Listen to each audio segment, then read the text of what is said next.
cosa que no tengo clara en absoluto. Vamos, que lo tengo muy claro. Yo no sé cómo la Fiscalía General del Estado o incluso la misma niña no se ha puesto una denuncia contra la madre porque está violando su intimidad. Nosotros no podemos dar información de cualquier chaval de forma que se pueda identificar las circunstancias que han tenido siendo como menor. Yo puedo hablar de casos que he tenido, pero nunca puedo identificar que se pueda concretar al chaval del que me estoy refiriendo. Entonces, es una violación de la intimidad de esa niña. Lo que los menores hacen no genera antecedentes penales. Y es una cuestión que atenta contra su intimidad y su propia imagen. Yo no entro en si la Rocíito tiene razón o no tiene razón. Lo que sí está claro es que se ha revelado y se ha desvelado toda la información de esa cría del comportamiento cuando era menor de edad. Y eso debe de quedar en los juzgados de menores. Lo que está ocurriendo con el juicio de Rocío Flores contra la productora de Telecinco es tan serio que puede marcar un antes y un después en la forma de hacer televisión en España. Imagínese la escena, la joven Rocío, con apenas 24 años, entre los juzgados de la Audiencia Provincial de Madrid flanqueada por su abogado, la mirada firme y el gesto tenso. A pocos metros, los fotógrafos disparan sin piedad mientras ella evita las lentes. Al fondo, en la puerta lateral, se cuela también su madre, Rocío Carrasco, acompañada del equipo legal de la Fábrica de la Tele, la empresa que produjo aquel documental donde, a juicio de la hija, se violó su intimidad cuando era menor. Durante años se habló del expediente de la chiquilla, se mostraron partes médicos, informes policiales y detalles de su adolescencia más oscura, todo ello en prime time, entre anuncios de detergentes y tertulias que rascaban audiencia a base de lágrimas familiares. Ahora la hija se ha plantado y exige 1 millón de euros de indemnización, una cifra que puede parecer enorme pero que, según su letrado, representa apenas un pellizco comparado con los beneficios que obtuvo la cadena al exhibir sus traumas. El punto clave del proceso es sencillo de entender. La Ley Orgánica de Protección Jurídica del Menor prohíbe difundir datos que permitan identificar a un menor en circunstancias delicadas. Es decir, aunque la madre o el padre firme un permiso, hay un límite que no se puede traspasar. Lo explica con absoluta claridad el juez de menores Emilio Calatayud, un magistrado que se hizo famoso en los años 90 por sentenciar a chavales problemáticos a estudiar, plantar árboles o sacar buenas notas. Calatayud ha declarado que ni la madre ni el padre pueden autorizar a romper la intimidad de un hijo. Es un derecho fundamental del menor. Si se viola, la Fiscalía debería intervenir de oficio. Esta frase, que muchos medios han reproducido palabra por palabra, resuena como un martillazo. Porque significa que, por encima de la tele, de los contratos y de los sentimientos de la madre, hay un techo legal infranqueable. Si se demuestra que la productora divulgó documentos de la menor con ánimo de lucro, el juez podría imponer no solo la indemnización que pide Rocío Flores, sino además una multa ejemplar que salpique las cuentas de Mediaset. Mientras tanto, Telecinco vive una guerra interna de proporciones bíblicas. Por un lado está Ana Rosa Quintana, que tras la cancelación de Sálvame se ha quedado con las tardes gracias a su programa Tardear y Presume, con cierta elegancia al principio y con indirectas punzantes después, de respetar la ley y la infancia. Por el otro, se encuentran los veteranos de la llamada Fábrica del Grito, Jorge Javier Vázquez, en baja médica y silencio estratégico, Carlota Corredera, que defiende a Rocío Carrasco desde el primer día, y buena parte del equipo que produjo el documental. La tensión se palpa en los pasillos de Fuencarral. Se habla de directivos nerviosos, de correos internos, de un misterioso pendrive verde donde estarían los mensajes que prueban quién ordenó mostrar los informes de Rocío adolescente sin el visto bueno de un juzgado de menores. Si ese pendrive aparece en sala y confirma la imputación directa de la productora, la factura podría alcanzar cifras que a usted y a mí se nos escapan: pérdidas millonarias, contratos rescindidos y un precedente que obligaría a revisar cualquier reality o documental donde aparezcan menores. Pero volvamos a nuestra protagonista. La demanda de Rocío Flores no solo reclama dinero. Pide que se retiren de todas las plataformas de Mediaset, incluida Mi Tele Plus, que cobra cuota, los fragmentos donde se exponen sus informes de salud y sus supuestas agresiones siendo menor. Esto, en la práctica, implica remontar la serie entera, cortar segmentos, sustituir horas de contenido y devolver parte de los ingresos publicitarios. Por eso, la defensa de la Fábrica de la Tele se agarra a un argumento. Dicen que Rocío Carrasco, como tutora legal, firmó la cesión de derechos y que la hija sabía perfectamente lo que se iba a emitir. El juez Calatayud zanja ese punto con la ley en la mano. Un menor no puede renunciar a su intimidad, ni aunque lo consienta su madre. Simple y claro. Para usted, que lleva toda la vida viendo la tele, quizá esto suene lógico. Pero imagínese la cara de los ejecutivos cuando escuchan semejante sentencia. Es como si un juez les dijera que tendrán que devolver el dinero de todos los programas donde un menor contó sus penas al público. Y por si fuera poco, la Fiscalía podría abrir diligencias penales. Es decir, no solo pagar, sino responder ante un tribunal por vulnerar derechos fundamentales. Por eso, en los corrillos de Telecinco se cuchichea que algunos productores están sacando calculadora y otros ya hablan de trasladar la responsabilidad a los presentadores. Los pasillos arden. Señora, usted recordará aquellas tardes de Sálvame, cuando Rocío Carrasco relataba, entre lágrimas, episodios terribles y se iban sacando carpetas de colores como si fueran cromos. Muchos telespectadores se enganchaban, otros cambiaban de canal, hartos del drama. Hoy, quienes se quedaron mirando atónitos se preguntan si fueron partícipes, sin saberlo, de una vulneración de derechos infantiles. Esa es la pregunta que el juez va a responder dentro de unos meses. Y si la respuesta es sí, caerá una condena que dará la vuelta a la televisión como un calcetín. Usted, que tal vez tenga nietos, reflexione. Si mañana una cadena decidiera enseñar las notas de su nieta, su historial médico o los partes psicológicos, ¿permitiría que lo vieran millones de personas por la noche? Esa es la situación que denuncia Rocío Flores, que su adolescencia fue puesta en bandeja de plata y exprimida para subir audiencia. Por eso exige justicia y, de paso, pone contra las cuerdas a su propia madre, que podría tener que declarar que aquella autorización no valía ni el papel en que se firmó. Y mientras, el público espera, como quien asiste a un partido de tenis, para ver en qué lado de la red cae la última pelota. Así comienza esta historia, con una hija que al fin alza la voz, un juez que le da la razón en los preliminares y una cadena que se juega su reputación y su caja registradora. Quédese conmigo, porque te explicaré con detalle cómo se filtraron los informes, cuánto dinero real se ganó con ese documental y por qué hay directores temblando ante la posibilidad de tener que borrar horas enteras de contenido. Créame, lo que viene ahora puede poner patas arriba medio siglo de programas de corazón. Cuando los abogados de Rocío Flores abrieron la primera carpeta de pruebas ante el magistrado, la sala quedó en un silencio tan denso que se habría podido cortar con un cuchillo. Dentro había copias certificadas de correos electrónicos, hojas de ruta de producción y, sobre todo, un listado con las personas que recibieron los informes médicos de la menor meses antes de que el famoso documental viera la luz. Entre los destinatarios aparecían redactores, realizadores, un ejecutivo de publicidad y un par de directivos de la cadena. Aquello demostraba que los datos de la chiquilla circularon como un folleto de supermercado. El juez deslizó la mirada por encima de las gafas y preguntó, con voz baja, quién había dado la orden directa de incluir esos papeles en el guión. No hubo respuesta inmediata. Según testigos presenciales, el abogado de la productora consultó su reloj, carraspeó y pidió un receso. Fue el primer indicio de que la defensa no tenía una coartada sólida. A partir de ahí empezó el desfile de testificaciones. Una guionista junior confesó que recibió los expedientes en una carpeta llamada Material Sensible y que le advirtieron, palabras textuales, de que aquello subiría la curva de audiencia a la estratosfera. Ella reconoció que nunca vio un permiso judicial ni la firma de nadie que pudiera garantizar la legalidad de la difusión. Solo sabía que los documentos debían aparecer en pantalla en el episodio 3, exactamente después de un corte publicitario, para que el impacto coincidiera con el bloque más caro de anuncios. Esto explica, según la acusación, porque las tarifas comerciales de esa noche fueron un 30% más altas que las habituales. Cada minuto costaba casi el doble, porque se esperaba un pico de espectadores enganchados al morbo de los papeles confidenciales. El equipo de Rocío Flores presentó además un informe financiero elaborado por una consultora independiente. El estudio comparaba la franja de audiencia de Telecinco antes y después de la emisión del episodio y calculaba un beneficio extra de 2,4 millones de euros en publicidad directa, más un 15% de aumento en suscripciones a la plataforma bajo demanda.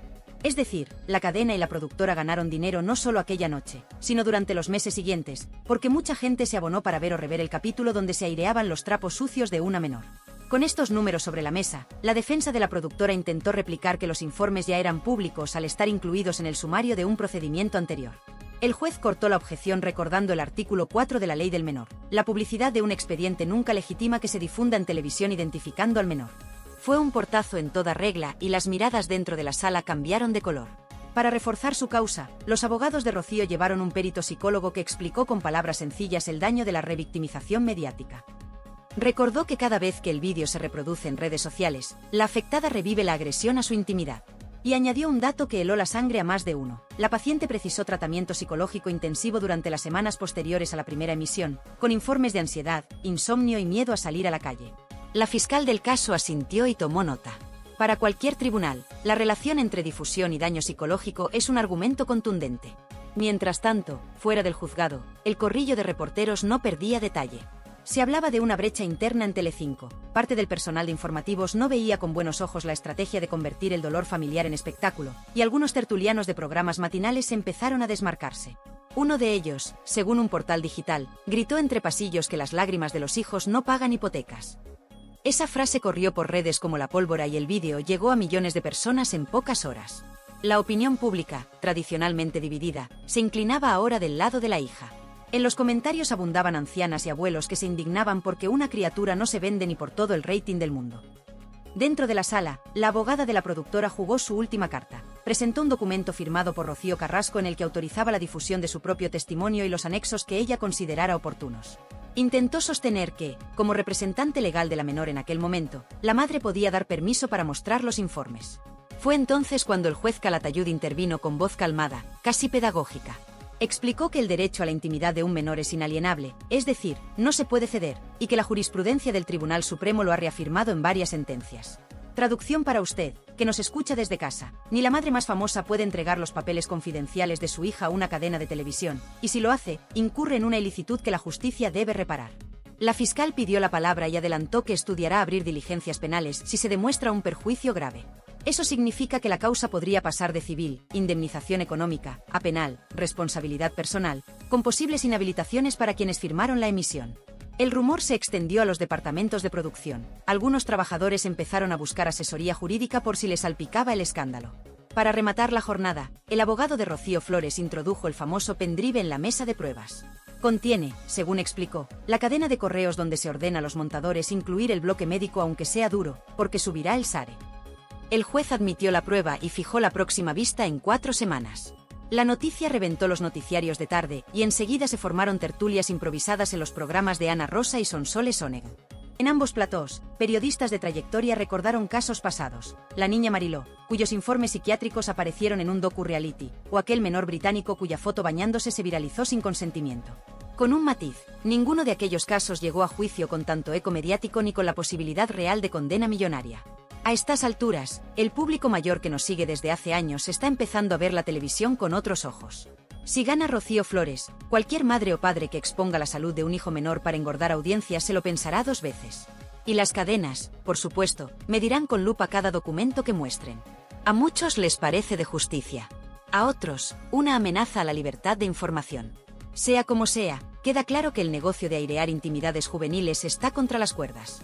El juez tendrá la última palabra, pero hoy hemos entendido cómo se filtraron los informes, quién se benefició económicamente y por qué la balanza se inclina cada vez más hacia la hija que un día lloró detrás de las cámaras, mientras su vida privada ocupaba titulares. Queda mucha tela que cortar.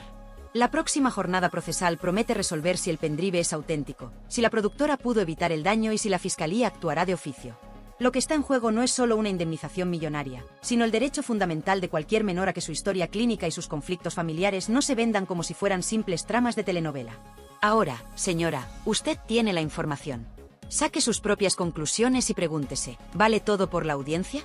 El eco del primer día de juicio todavía retumbaba cuando, a la mañana siguiente, los pasillos de Mediaset amanecieron con un silencio raro, de esos silencios que no son falta de ruido sino exceso de cautela. La tensión se notaba incluso en el bar de la esquina, donde la camarera advirtió que los tertulianos pedían el café con voz más baja de lo habitual, como si temieran que las paredes pudieran grabar sus comentarios. El motivo de aquella prudencia era sencillo, la aparición del pendrive verde y la confirmación, por parte del juez Emilio Calatayud, de que la fiscalía se estaba planteando intervenir de oficio.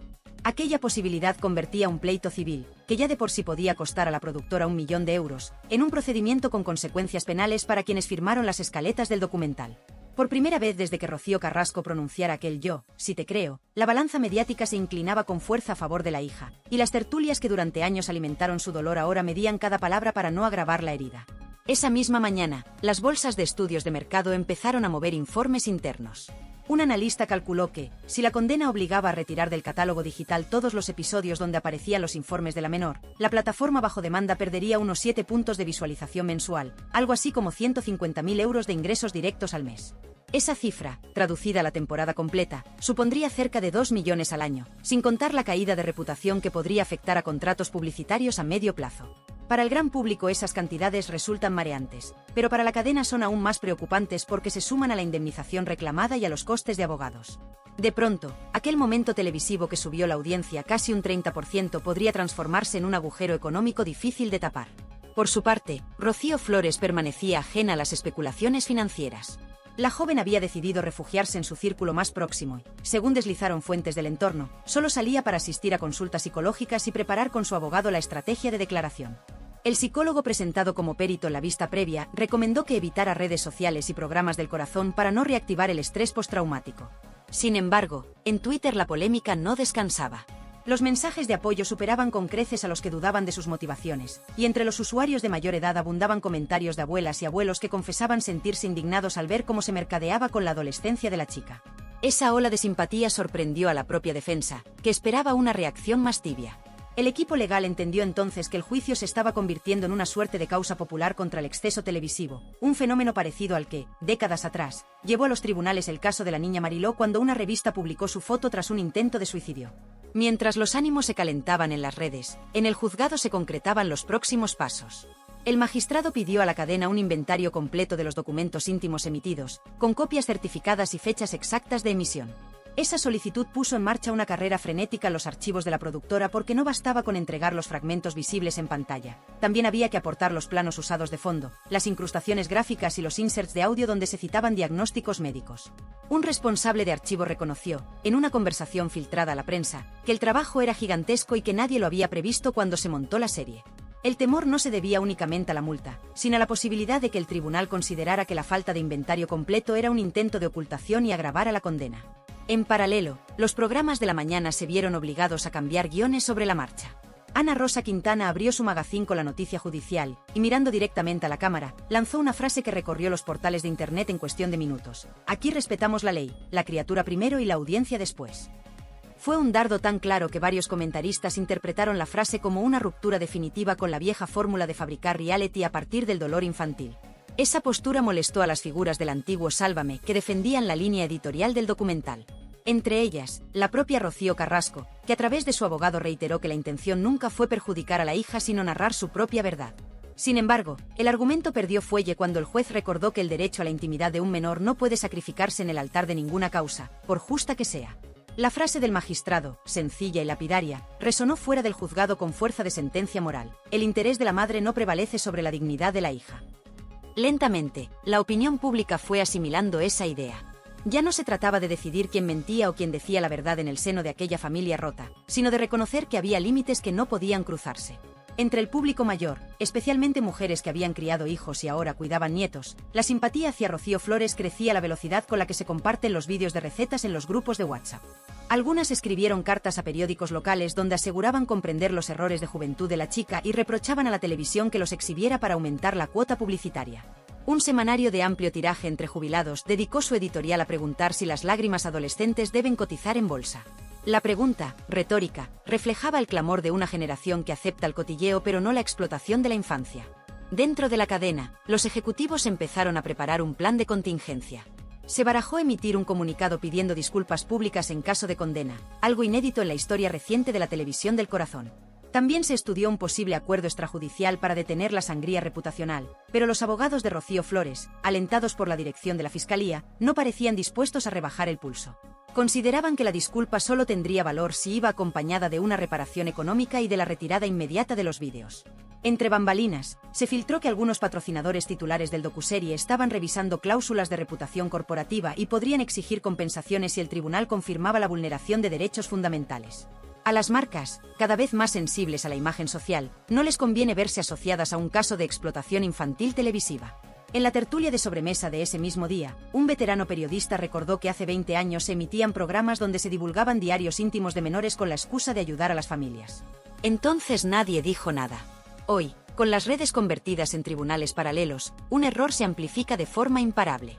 La reflexión final del tertuliano quedó flotando en el plató. Quizá este juicio sea el último aviso para una tele que todavía confunde dolor con espectáculo y audiencia con impunidad.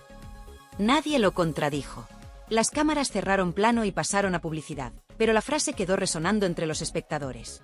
Entre ellos, miles de señoras que, como usted, valoran el cotilleo siempre y cuando no cruza la raya que separa la información del abuso. Así avanza el proceso. La siguiente vista fijará si el pendrive verde es auténtico, quien firmó la orden de emitir los informes y cuánto debe pagar la productora si se confirma la vulneración. En la calle, los taxistas comentan el caso, los comerciantes lo cuentan en la puerta de las tiendas y los jubilados lo debaten en los parques. La pregunta es una y cada día suena más fuerte. ¿Debe la tele pedir perdón cuando se enriquece con los secretos de un menor? El tribunal responderá con toga y mazo, pero la opinión pública, esa que nunca olvida, ya ha empezado a dictar sentencia. La semana siguiente, cuando Rocío Carrasco salió de su portal rumbo a Telecinco para grabar una defensa de urgencia, descubrió que los tiempos habían cambiado. No había aplausos, ni vítores, ni pancartas de apoyo. Solo unos pocos curiosos, algunos cámaras y un par de vecinos que, sin ánimo de esconderse, cuchicheaban que ahora la víctima es la niña y no la madre. Ese cambio de clima era un termómetro perfecto de la tormenta que se había desatado en la opinión pública. Porque, mientras el juicio avanza, la balanza mediática se inclina día a día a favor de Rocío Flores. Y eso, señora, no es casualidad, es la consecuencia de ver, en directo, cómo una madre intenta justificar que la intimidad de su hija menor fuese material de prime time. Los datos de audiencias lo dejan claro. Cada vez que un programa recoge las palabras del juez Emilio Calatayud o los argumentos del abogado de Rocío Flores, las curvas suben. Y cada vez que Rocío Carrasco intenta explicar que ella tenía derecho a contar su verdad completa, el interés baja.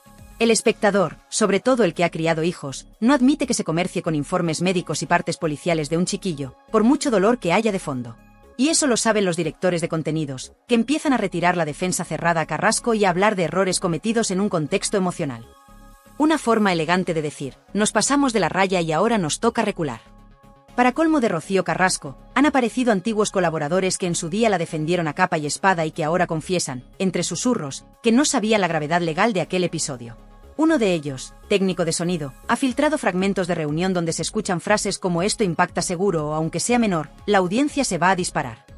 Esas grabaciones, de confirmarse su autenticidad, demuestran que no hubo un desliz inocente, sino una estrategia calculada. Y eso, en un juzgado, pesa más que cualquier lágrima televisiva.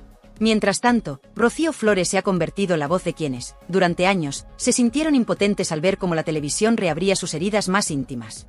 Ha concedido 2 entrevistas breves, pautadas al segundo por su equipo legal, en las que repite un mensaje sencillo: no quiero revancha, quiero respeto y reparación. Esa frase cala en la gente mayor. Una señora de Bilbao escribió al programa de Sonsoles Onega diciendo que por primera vez siente compasión por la niña y que si la condena no llega, será una injusticia para todos los menores expuestos. Ese tipo de mensajes se multiplican, y los productores toman nota. Ahora vender sufrimiento infantil ya no garantiza aplausos, puede costar sanciones moral y dinero. En cuanto a Fidel Albiac, su silencio es interpretado como complicidad. Las redes se llenan de memes donde lo presentan como el guionista en la sombra. Un digital asegura que él sugirió contextualizar las agresiones de Rocío Flores con documentación interna, y aunque el abogado de la madre lo niega, la sospecha ya prende como yesca. De hecho, la defensa de la productora, en un giro que muchos califican de desesperado, insinúa que los documentos ya circulaban por despachos forenses antes del documental. Pero eso no les libra de responsabilidad. Que la información sea accesible no autoriza su emisión pública. Es como decir que una receta de la abuela puede publicarse sin permiso porque está en una libreta al alcance de cualquiera. La ley es clara: si afecta a un menor, la puerta está cerrada. La polémica crece cuando un columnista veterano publica que Rocío Carrasco cobró un extra por cada episodio del documental donde se hablaban de sus conflictos con la hija. La cifra, 30.000 euros por capítulo, no se ha verificado oficialmente, pero corre por foros y tertulias. El abogado de Rocío Flores lo aprovecha y recuerda que el lucro a costa de la intimidad ajena agrava el daño moral. De pronto, la historia de Madre Coraje se tambalea y se convierte en un relato de negocio televisivo. Y ahí es donde la opinión pública se polariza definitivamente. La madre pasa de víctima a victimaria, y la hija, de agresora a damnificada. En paralelo, Telecinco enfrenta un problema de imagen. Los patrocinadores de productos para mayores de 50, cremas para articulaciones, complejos vitamínicos, seguros de salud, están inquietos. Ese público rechaza el uso de menores en contiendas mediáticas y amenaza con cambiar de canal. Los departamentos comerciales lo saben y presionan para que la cadena emita un comunicado de disculpa antes de que el veredicto llegue. Ana Rosa Quintana lo sugiere en directo: quizá haya llegado el momento de reconocer que todos aprendemos lecciones y rectificamos. Los espectadores aplauden, y la frase se viraliza con la etiqueta almohadilla rectificar es de sabios. Sin embargo, desde los pasillos donde se fraguó el documental nadie está dispuesto, todavía, a entonar el mea culpa. Y en medio de todo, el juez Calatayud sigue marcando el compás. Ha ordenado que un perito informático analice el pendrive verde y verifique la autenticidad de los correos.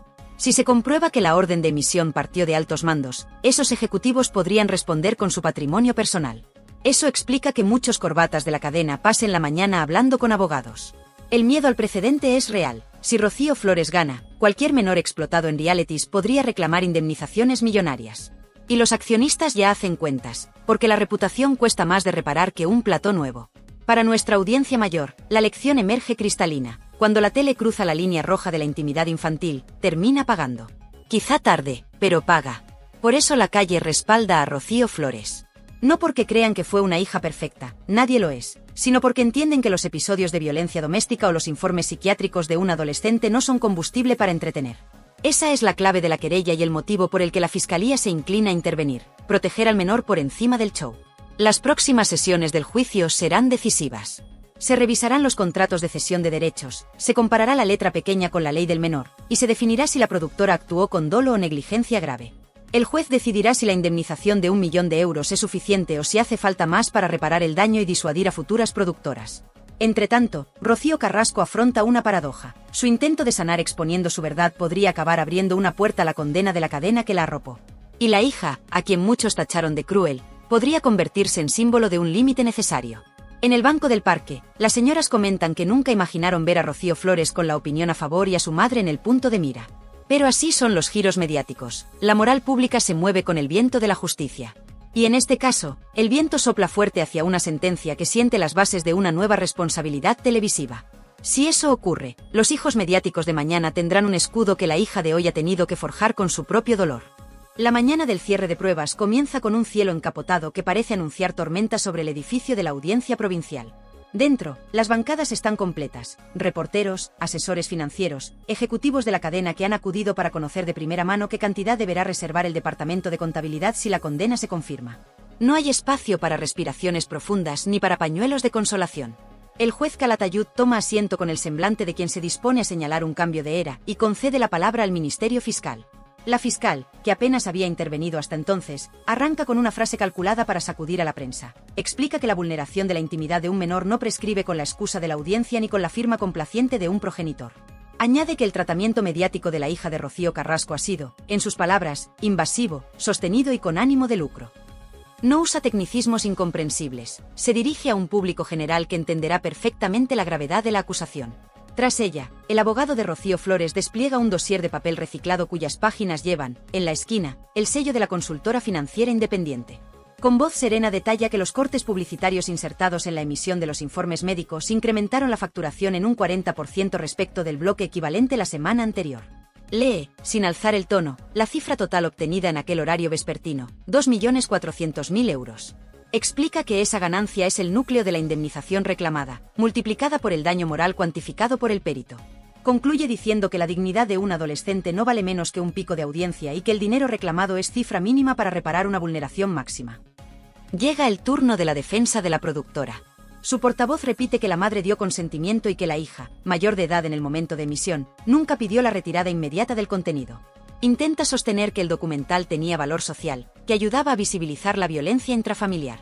El juez lo interrumpe. Quiere saber si habían consultado a la Junta de Protección del Menor antes de programar los informes psiquiátricos. El abogado admite que no. Calatayud asiente con un gesto que algunos interpretan como un martillazo simbólico. La admisión de omisión de medidas de protección es aceite sobre el fuego de la acusación.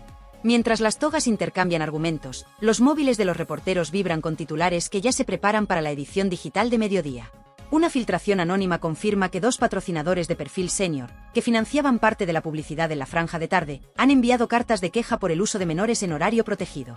La fuga de anunciantes se convierte en el fantasma que recorre los pasillos del grupo audiovisual. Aunque la defensa intenta restarle importancia, el juez pregunta con frialdad si la cadena dispone de un plan de corrección editorial para evitar futuros atropellos. El silencio que sigue es tan pesado que el secretario judicial revisa sus notas para no cruzar miradas. En la segunda fila se sienta Rocío Flores, con la mirada fija en el estrado. Lleva un cuaderno abierto en las rodillas. Conforme avanza la sesión, garabatea palabras sueltas que, según explicará luego su abogado, son frases del juez que quiere recordar: intimidad inviolable, menor de especial protección, aprovechamiento comercial indebido. Rocío Carrasco, situada al lado contrario de la sala, mantiene la cabeza alta y la espalda recta, pero el pulso que delata su muñeca tensa se aprecia incluso a distancia. Para ella, el proceso se ha convertido en un juicio público a su maternidad, algo para lo que no parece existir una estrategia de comunicación convincente. Cada vez que la defensa la mira en busca de complicidad, sus ojos se desvían hacia un punto indefinido de la pared, como si necesitara refugio allí donde no lo hay. El perito informático sube al estrado con el pendrive verde custodiado en una bolsa sellada. Explica que ha verificado las firmas digitales de los correos y que no existe indicio de alteración. Lee en voz alta un mensaje clave: estos informes de la menor subirán la curva, incluidlos tras la pausa de las 22:40. Es la prueba de intención que la acusación esperaba. Nadie discute su autenticidad. El ambiente se hiela, porque ya no se trata de un posible error de juicio, se trata de estrategia comercial calculada con reloj y tabla de porcentajes. El juez anota, la fiscal asiente y algunos directivos de Telecinco bajan la cabeza. A media mañana, el magistrado declara visto para sentencia el bloque de pruebas. No fija fecha, pero sugiere que el fallo será rápido por la gravedad de los hechos y la urgencia social. En la puerta del juzgado, las cámaras captan a Rocío Flores saliendo entre apretones de periodistas. No dice nada, solo repite el gesto que ha aprendido estos días: apretar los labios, mirarlos de frente y avanzar sin pronunciar una sílaba que pueda ser titulada fuera de contexto. Su abogado, en cambio, habla poco pero dispara certezas. La ley protege a los menores, el tribunal lo ha entendido y la productora deberá asumir responsabilidades. Dentro de la cadena, circula ya un correo que ordena revisar cualquier contenido donde aparezcan menores, un reconocimiento tácito de que la vía del todo vale ha quedado cerrada. Mientras tanto, la opinión pública termina de tomar partido. Programas matinales, tertulias vespertinas e incluso debates de radio veterana se posicionan. La mayoría afirma que la chica tiene razón. Los paneles de audiencia reflejan que el público mayoritario, especialmente el de más de 60 años, cambia de canal cuando se justifica la exposición de menores y se queda cuando se condena. Las curvas demográficas muestran un castigo claro a la productora y un respaldo a Rocío Flores. Los anunciantes siguen esa tendencia y algunos directivos empiezan a sopesar cambios drásticos en la programación, temerosos de que la sentencia arrastre demandas en cadena. Cuando el reloj del juzgado marca las 2 de la tarde, la jornada concluye. Pero fuera, en las redes y en las redacciones, la marea de titulares ya se mueve. La palabra más repetida es precedente. Si el veredicto da la razón a la hija, la década dorada del docudrama basado en traumas familiares habrá llegado a su fin. Si dicta lo contrario, el mensaje a la sociedad será que la infancia puede convertirse en moneda televisiva sin castigo. Nadie en la puerta se atreve a apostar públicamente en voz alta, pero las miradas, las reacciones en directo y los informes filtrados revelan una certeza: esta batalla ya no se libra solo por 1 millón de euros, sino por la autoridad moral sobre los límites del espectáculo. Queda esperar la sentencia, pero el cambio de paradigma empieza a sentirse como un temblor que sacude los cimientos de la televisión de sobremesa, esa que tantas tardes acompañó a los mayores, pero que hoy aprende que incluso el chisme tiene límites cuando afecta la dignidad de un menor. Ahora que el juicio ha destapado por completo las costuras del caso, las voces del público retumban con más fuerza que nunca. La Carrasco es un verdugo, todo mi apoyo a Rocío Flores, dice Aurora con casi un centenar de pulgares arriba. Francisca lo remata en pocas palabras: justicia para Rocío Flores, y su mensaje rebasa los 100 corazoncitos.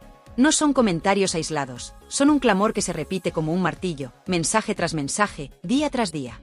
María Magdalena va aún más allá y sentencia sin rodeos: la Carrasco se merece estar en la cárcel. Y el aplauso virtual supera muchos titulares de los grandes periódicos.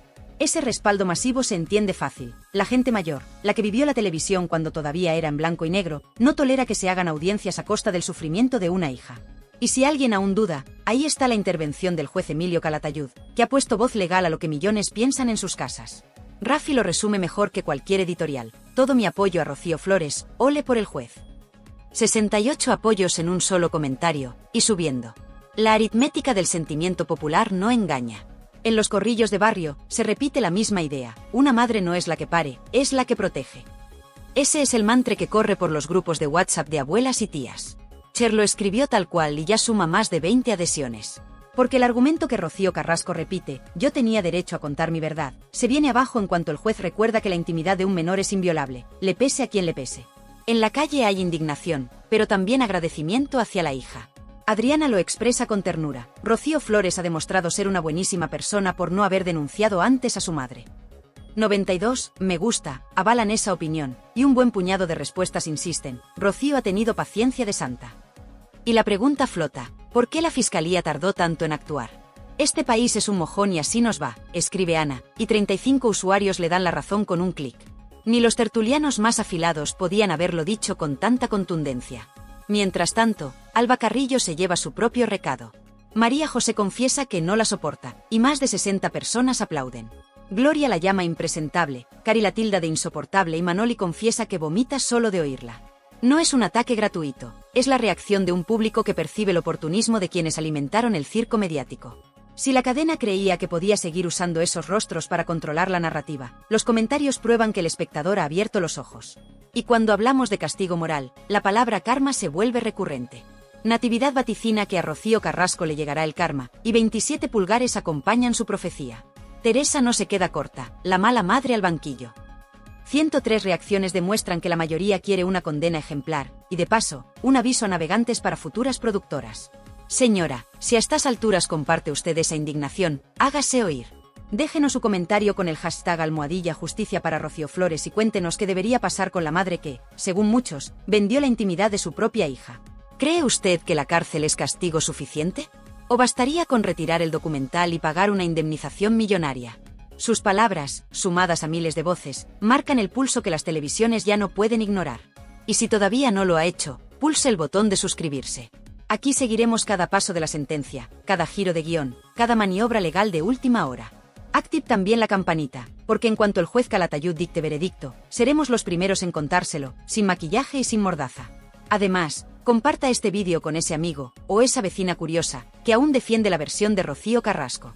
Que escuche la voz del pueblo, un pueblo que en su mayoría corea lo mismo que Teodosia, autora del mensaje más rotundo, justicia para la mala madre, al banquillo. Más de 100 personas le dan la razón, y ese respaldo crece minuto a minuto. Antes de cerrar, un último favor, deslícese hasta los comentarios y responda a esta pregunta sencilla. ¿Debe la televisión pagar por cada lágrima que provocó? Su respuesta ayudará a medir la temperatura social y, créame, los directivos de los grandes canales leen estos foros con más atención de la que imagina. Así que no se quede al margen. Participe, opine, suscríbase y, sobre todo, esté atenta. Porque el juicio entra en su recta final y la sentencia puede sentar un precedente que proteja a todos los menores expuestos a la luz impúdica del plató. Aquí estaremos para contarlo. Y usted, con su apoyo, hará que la verdad se oiga más alto que cualquier sare de audiencia. Cosa que no tengo clara en absoluto, vamos, que lo tengo muy claro.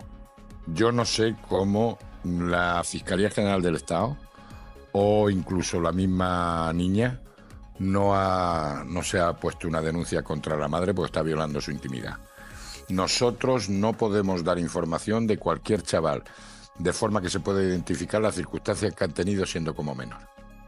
Yo puedo hablar de casos que he tenido, pero nunca puedo identificar que se pueda concretar al chaval del que me estoy refiriendo.